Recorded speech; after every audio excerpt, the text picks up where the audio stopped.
Good evening, ma'am. I'm Mumbai Giovanni, section S3G, BSMT. And I'm Alner Adlino, section S3G, BSMT. This is our prayer activity on resilience. We'll be interviewing each other and sharing our reflection. Then, creating a mini resilience plan for each other.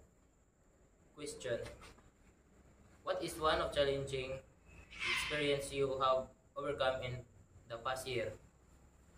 One of my biggest challenges was balancing my academic responsibility with my training duties. It was stressful, but I have managed to push through. What personal qualities or strategies help you to get through it? I relied on discipline, teamwork, and time management. I also motivate myself by focusing on my future goals as a cadet. Partner, it's your turn to ask me some question about resilience. Okay, partner, this is my question. What did you learn about yourself during that time? I learned that I can adapt to situation and stay resilient even when under pressure.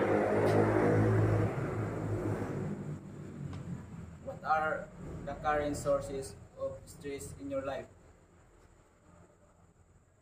Right now, my main stress comes from exam, financial responsibilities, and pressure to perform well in training.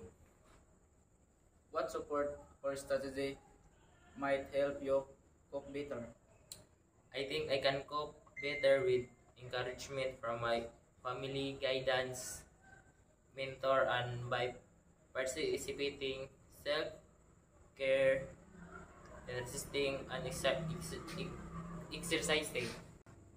This is our mini resilience plans, ma'am.